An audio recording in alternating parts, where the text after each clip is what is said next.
Two ROM hacks have vanished off the face of the Nuzlocke community. Bear with me as I don't have all the images. ROM hacks have a lot of creativity, and there are enormous volumes of them in the Poke community. If they don't blow up on YouTube or the Nuzlocke forums, they're still part of an ever-expanding library. Some win competitions for best hack of the year, often multiple times in a row. Some of them just went in the background. Surprisingly enough, truly horrible ROM hacks are hard to come by. Most of the quote-unquote bad hacks have an audience that thoroughly enjoys it for taking risks and for being creative. Everyone has different tastes. I'm here to talk about 5 objectively bad Pokemon hacks that I have seen so far. Number 5. Pokemon Uranium. This is a tragic tale. It has been advertised for such a long time, being marketed as a finished hack, with updates and updates, betas, until the Pokemon Company got note and had it DMCA'd so hard that all the production on the hack has stopped. The reason why? This hack looks amazing and beautiful. It feels like someone built from the ground up, a ROM hack on par with Diamond and Pearl. So what went wrong? Marketing this hack as a finished product when it turned out to be unfinished, buggy, and prone to soft locking, despite working on this for 10 years. Now, I don't know the specifications that went into this. Based on the looks, the scripting, the mechanics, the edits, and the type changes, it took probably more work than you realize. That's the problem. 160% of the work went into style and building a comprehensive story, only to have diminishing return. It has a very edgy story that needs to be taken seriously, and it has plot holes and imperfections with the story's logic. Speaking of the mechanics, the nuclear type is a broken glass cannon of a Pokemon type. Worthless if they are slow, but impossible to deal with when they are fast.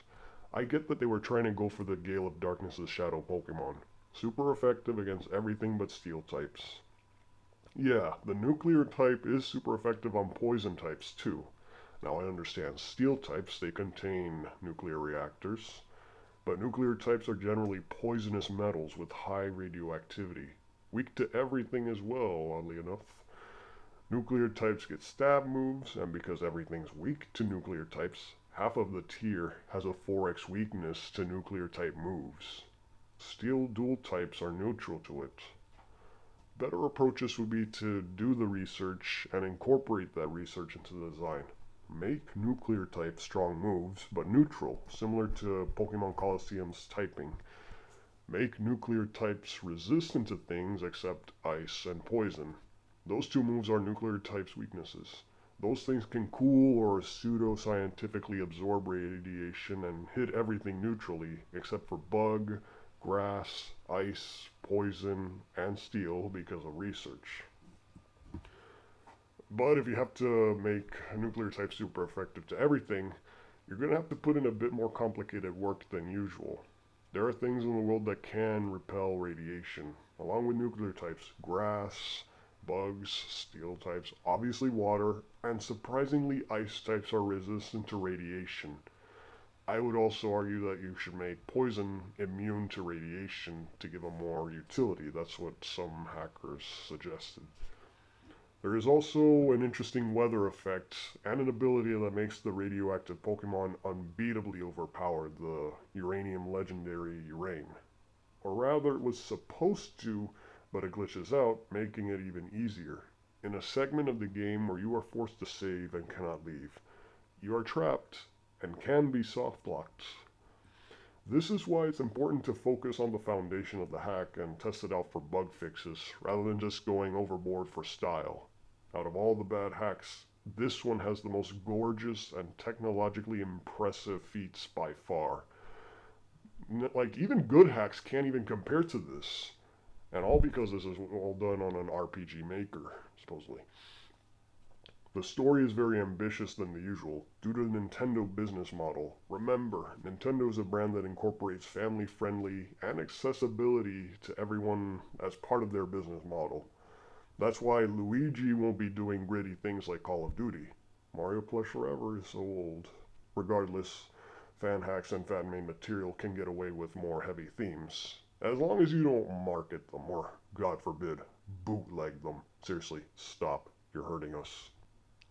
The story shares a common similarity with bleaker, mature themes that many ROM hacks try to emulate. The presentation is, by far, more ambitious and far surpasses most, but there are creator-sized holes in the story that makes the game come off as problematic. Nuclear physics is hard, but since they did not define the science of the nuclear waste in this game, we have to assume the real-life science, which the game would not even be possible. Oh, and the family issues in the game are troublesome as well. Still, if you enjoy, play this game. I won't stop you. If you can find it, that is. Pokemon Dark Rising. This hack has received infamy on YouTube as much as the cult status. Dark Rising is a bad game. I mean, we all know this. However, the story didn't begin on YouTube, but on the Nuzlocke forums. You can learn much from what to do in this ROM hack. Our Nuzlocker happens to be a high-level ROM hacker with a dry, critical wit. His name is Doesn't Know How to Play, or Doesn't for short. Check out his post called Dark Writhing, where his normal playthrough and criticism of the hack has caused yet another online fight. In all seriousness, Dark Rising's existence is a good learning experience on ROM hacking itself. I heard Dark Rising Girl worked on this when she was 13. I can say it's a ROM hack with its own fan base and with its own story. As for the difficulty, due to the random AI on some of the trainers, it is far less predictable to switch out. They may throw, they may make plays. That contributes a lot of the game's difficulty in Nuzlocke, as I am starting to realize. The positives end there. There are severe bug issues with the game. There are far too many required rival battles in comparison to the villain battles. The villains themselves are jokes compared to the rivals if they aren't being cheap and overpowered. There are even filler boss battles that seem episodic, but the point of filler is to buy time for the source material to catch up, so the homage to fillers does not work here. There are some serious level curve issues, and I'm not just talking about the level spikes, I'm talking about the level drops. The minions, for instance, have the grunts, which are unevolved and are lower leveled than the average trainer, while the goons are evolved and have higher levels, which is the standard trainer level. There's just so much inconsistency that even the top Nuzlockers would never recommend this game. And I know what a super omega hard balanced game is like. Dude, Dark Rising just sucks donkey dick. It's just dog war. The dialogue is also considered cringy by the more mature audiences. But a lot of things are labeled cringy nowadays due to personal taste and bandwagons. Now, writing is subjective. There is a ton of bias against Dark Rising, as Dark Rising Kaizo, despite my best efforts to improve the story and the gameplay, there are still serious problems. Plot holes, unsatisfying conclusions, filler, and of course, the horrible morality that plagues a lot of media nowadays. Let's talk about the worst villain in the entire Pokemon ROM hacking series. This pink Cyrus, known as V, because his role in the story shapes the main character all the way through Dark Rising 2. This guy, as some critics kindly describe it, is literally Satan. Even though there are at the very least 3 Pokemon in Dark Rising based on Satan. Still, when his very first appearance is a pathetic attempt to kill a 10-year-old, you know he is pure evil, but one with extremely faulty logic. He tries covering his ass and later congratulates and rewards the player, only to try to murder the 10-year-old again. Everyone has ragged on about this, and yet no one is talking about the fact that V also tried to kill innocent people on a boat, which included children, for selfish and evil reasons. That dick establishes himself as a complete monster. If betraying and making said 10-year-old's family suffer wasn't also a personal goal of Satan Cyrus. You want to know how badly he wants you as the player dead? He sold his soul to the in-game devil. just so that he can torture you forever. He can be a tough boss, especially in Nuzlocke, trying to kill your Pokemon as well. So after you inevitably defeat him, what does the player do? Tears shed. Why am I crying? He was trying to fucking kill me and torture me forever. Wow. But then again, he was only evil because he had a burning desire for revenge on me and my dad. You know what? I cannot sympathize with this guy. If there is one good thing about this particular scene from Nuzlockers and Let's Players, it's the sheer righteous outrage and incredulity of it all. This is the first time I've ever seen the mostly rational and stoic doesn't know how to play get really mad at the game rather than his usual snarky self. After that scene, we have a comedic whiplash with the rivals. Okay, in the story's context, we just killed someone and felt bad about it. Suddenly he forgets about this until he runs into V again. There are some serious writing problems here. Later on, he comes back to life, just to sacrifice his own kids to the devil. I mean, what the f***? This is the most evil character I've ever seen in a Pokemon hack. This guy is more evil than Pokemon Hunter J, or gets this. V is a complete and utter monster in Dark Rising 1. But in Dark Rising 2, he is dying again, and he seems sorry. The player cries again. Why am I crying? And has a character arc of guilt. Yeah, the story makes this an easy addition to my top 5 list. Its flaws help shape future hackers, even a guy like me. Yes, the game was mocked. Yes, the game had some serious foundational problems, to the point where I tried to make it better to improve my own skills, and because the issues with the game bother me so much, and because it has potential. As the audience mentions, it's just polishing a turd, they said. Rhyder will be the Nuzlocker of this story. Let's start out with the fact that this ROM hack is impossible to find nowadays because of the unimaginative title, Pokemon Ultra. Just Ultra. Now that Ultra X and Y, or Ultra Sun and Moon, will someday be out, or even Ultra Fire Red for ROM hacks, and this becomes the rarest, hardest to find ROM hack ever. I only stumbled upon it by looking up the worst Pokemon hack, and Ultra is often listed. I was curious, and it turns out it is only in the Nuzlocke forums, which now has nixed the screenshots that I even stumbled upon it. Thanks a lot, Photo Bucket, you are a tyrant. So what makes this particular ROM hack the worst? Everything.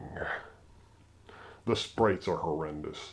The game is basically Fire Red script-wise, but the dialogue is ultra garbage. The sprites done to the starters are the absolute worst sprites I have ever seen. It makes the vomit-inducing Yu-Gi-Oh sprite in Dark Rising look like a masterpiece. Oh, and the mapping is unbelievably...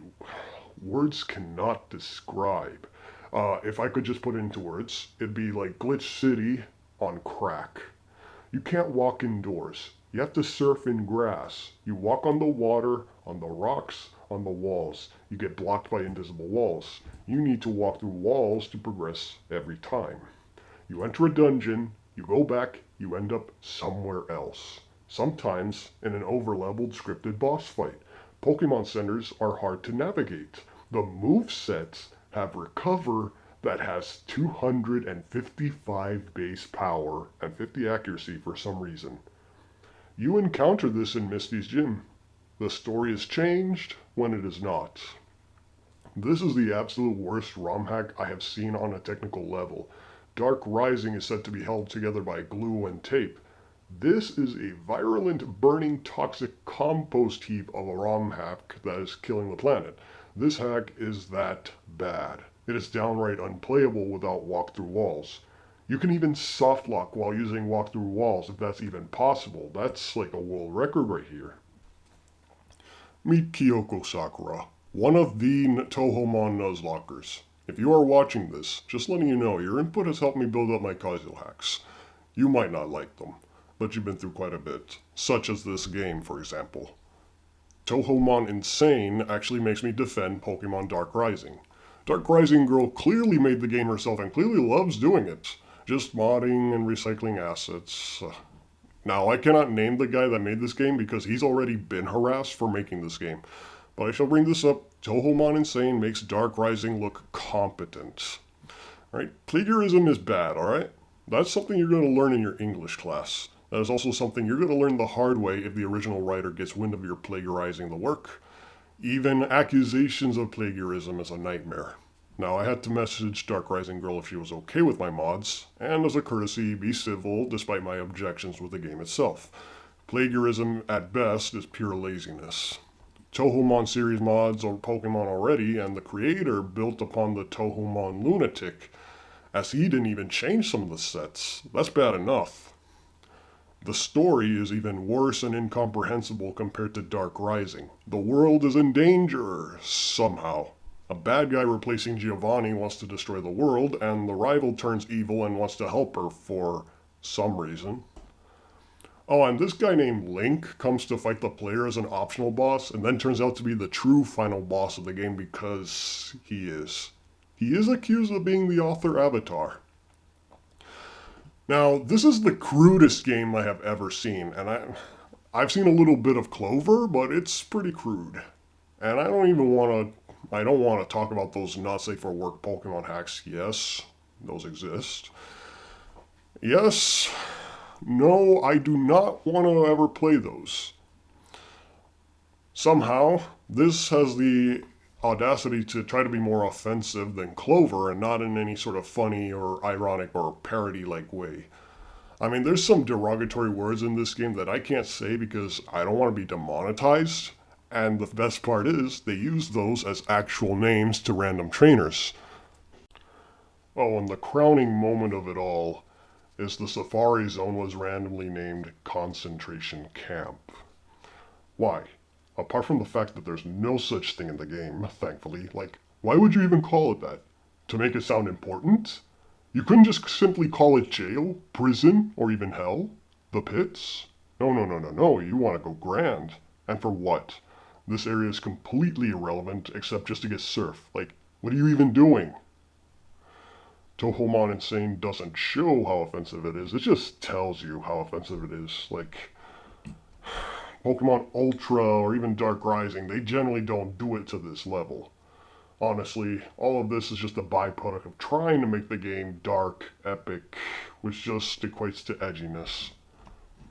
Touhoumon Insane's goal is to make a hack harder than Touhoumon Lunatic by making the worst level curve in existence.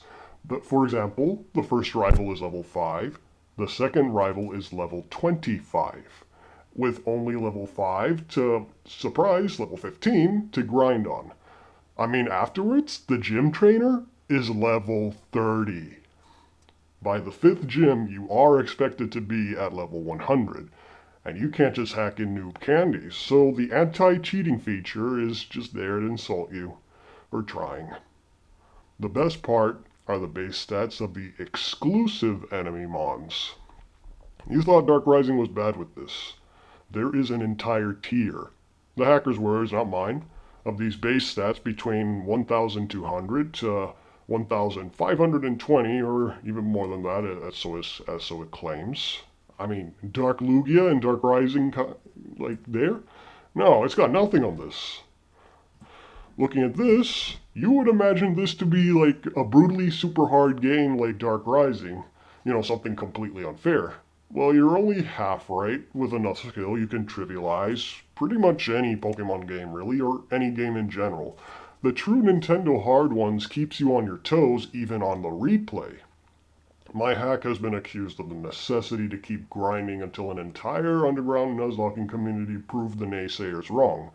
Funny enough, the Pokemon Kaizo hacks had these top, worst Pokemon hacks in mind of what not to do in a difficulty hack.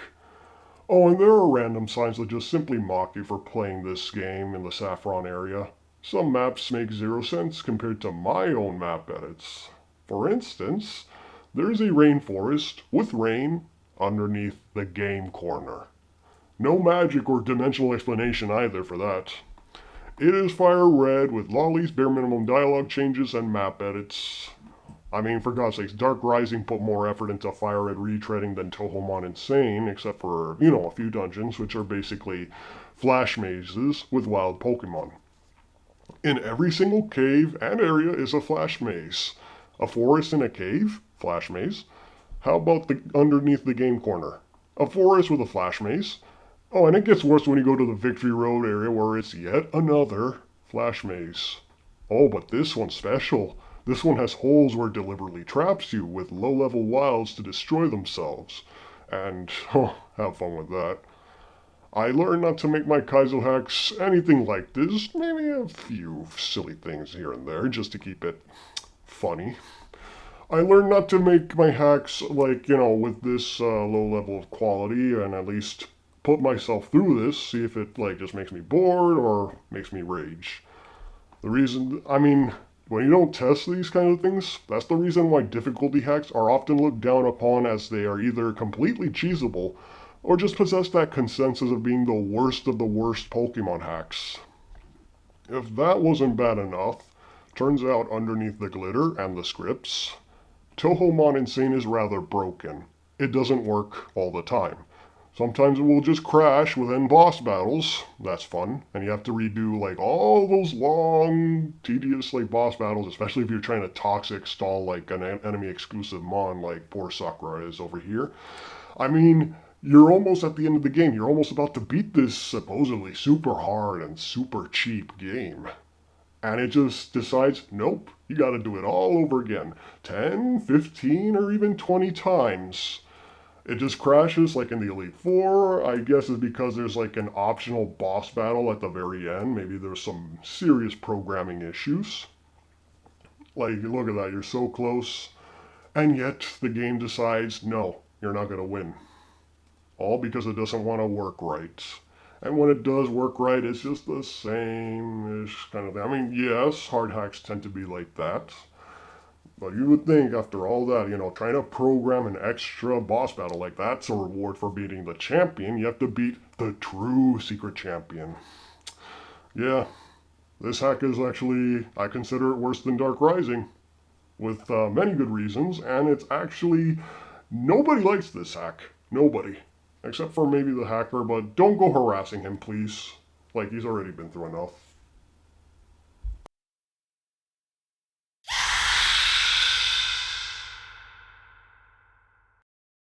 I came into this looking for the worst possible Pokemon hack. I have seen the horror that is Pokemon Ultra. I have seen the scripted black comedy bit from Pokemon Dark Rising, and I have seen Touhoumon Insane's inane bits. Mistakes like these are fine. Plagiarism is a bit dicey, but you could just mock and make fun of that. Past mistakes can be learned from and improved. Train wrecks like Ultra is something I can't look away. What I learned is that there is a massive variety of Pokemon Romhack genres like Fakemons, stories, remakes, puzzles, and parodies. So I should have expected a Rule 34 genre of Pokemon Romhacks. I was not expecting an age-restricted thing in a children's RPG. The kind of ROM hacks that would be banned on other sites. So imagine my surprise that inside that genre, this particular game exists. I'm going to make this disclaimer. I have not touched this game. I have only heard about it on the top 5 worst ROM hacks from SacredAlmighty. And number 2 goes to one of the most cringe-worthy, wannabe, porn-related Pokemon games. It's so fucking garbage. Number 2 goes to Pokemon Psychic Adventures Triple X. Now, when you play it, it starts off as a regular-ass Fire Red game, and then you get to a point where you can actually hypnotize certain females. I only had a brief look of Pokemon Psychic Adventures on YouTube, and I never looked back. A typical Rule 34 genre hack is something like Pokemon Uncensored version, just some silly, immature, lewd nonsense with mercifully bad sprites. You can laugh and mock this. It's funny in how ridiculous this is, as long as you acknowledge the age rating. Obviously, the Rule 34 Pokemon hacks violates tons of policies already, unless it was maybe softcore, which Pokemon's Uncensored at the very least appears to be softcore. But Pokemon Psychic Adventures is just exponentially worse in the fact that it takes a really disgusting concept of, what it says in the title. All I'm going to say is this. Don't look for this game. It is a dangerous ROM hack to download. I'm not even joking. If you disregard what I say, then whatever bad things happen to you when you open that Pandora's box, you will get what you deserve. The only reason why I even brought up this disgusting, uncomfortable ROM hack is that I was dedicated to finding the worst of the worst Pokemon hacks, and I have succeeded. And I have deeply, deeply regret this, so don't make my mistake.